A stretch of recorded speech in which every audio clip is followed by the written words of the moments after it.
My name's Tim Ellis. I'm an artist. I live in Mosman, far north Queensland. This is my first exhibition at Northsite. It's been a couple of years in the making. I'm very glad to be here, showing off the paintings and the videos that I've been making, which are a nostalgic and affectionate look at the region that I've found myself living in. I'm from London, come from a very different city, a very different place, and 15 years ago I came to Australia, living in the remote communities of the far north Queensland, and started looking at buildings, people, characters, ways of life, and how I responded to those things that I'm seeing, because they're very different from what I'm used to in European styling. The Queensland style and the Queensland lifestyle is something that I've become very fond of, and it's what I really wanted to depict.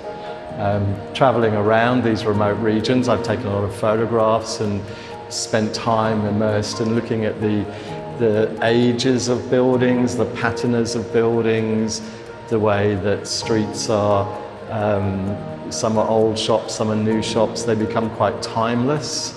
The designs and the style, the fashions on the street, they kind of blend and merge into, you don't know whether you're in the 80s, the 90s, the 20s. Some of these towns, they seem timeless, and that's one of the things I wanted to convey.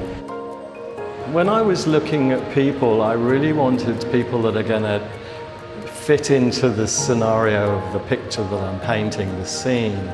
So there's usually three elements. There's the setting, which is the building or the scene. There's the people who are adding character to that setting. And then there's the stories. What are these people doing in the painting? So those are the three elements. So when I'm looking at the characters that I want to portray, they stand out as being unique, interesting, slightly sometimes eccentric characters. The idea of using a story in my work comes from my background in the film and television industry. I spent a lot of my earlier career as an art director, so I was making sets and dressing sets and creating environments for telling stories in. So I look at things with a very filmic eye. It's almost like these are stills from a movie. So it could be a narrative that's progressing, and I've just captured a moment of that time. One of the main things that I try and bring out in my work is the light and the colour. Colour is something I love. I love the variety of colour, but colour doesn't read unless you hit it with a lot of light. And that's what I've done in a lot of the paintings, is used lighting, shadows and highlights to really either pinpoint areas on a canvas or to accentuate the story. The way I achieve that with the paintings is I quite often I work with a lot of layers of paint, so I often start the canvas with a very dark background. So I will usually paint dark blues, dark greens or dark browns as base coats, and then start putting lighter colours on top and building up to the lightest colours. And that really makes the paintings pop out and sing. A lot of my previous work, I've actually used a lot of text as a graphic way of using other images, other forms, and I find that lettering is a very beautiful medium. So painting shop fronts and street signs, I love the idea of calligraphy and fonts and colour, but then I like aging them.